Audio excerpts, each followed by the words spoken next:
काफी ज्यादा, इवन आप मीडिया वाले भी अच्छा ये बताइएगा खाने का कैसा इंतजाम था? खाने का तो हर जगह लंगर है, जिथे गुरु कृपा होवे लंगर ਤਾਂ ਫਿਰ ਤੁਹਾਨੂੰ ਪਤਾ ਹੈ ਲੰਗਰ ਤੇ ਲੰਗਰ ਹੀ ਹੈ। ਮਾਸ਼ਾਅੱਲਾ ਹੁੰਦਾ।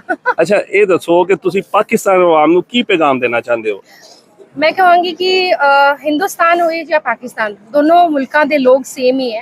जे नफरत हैगी दिलां च ਉਹ ਕੱਢ ਦੋ, बस प्यार मोहब्बत ਦੀ ਗੱਲਾਂ ਕਰੋ। ਇੱਕ ਹੀ ਹੈਗੇ ਦੋਨੋਂ, ਚਾਹੇ ਭਾਈ ਹੋਵੇ ਚਾਹੇ ਭੈਣ ਹੋਵੇ, कोई भी प्यार मोहब्बत ਨੂੰ बस। अच्छा ਤੁਸੀਂ फैमिली आए हो कि अकेले आए मैं हो? अकेले आई हूँ, फर्स्ट टाइम मैं आई हूँ पाकिस्तान, वो भी सिंगल। Single। मैंने मतलब मुझे बिल्कुल डर नहीं लग रहा है, इतना खुले आराम से घूम रही हूँ, मुझे मजा आ रहा है घूम के। मजा आ रहा है। आप भी एक यूट्यूबर है, मैंने देखा आप हाँ जी, हाँ व्लॉग जी। बना रही हैं। Travel आपके with चैनल Jo। हाँ अच्छा क्या नाम है उसका? ट्रैवल विद जो, JO। जियो जी जी जी। अच्छा आप ये बताइएगा कि यहाँ पे जब आप आई हैं तो आपका इस्तकबाल कैसे किया गया?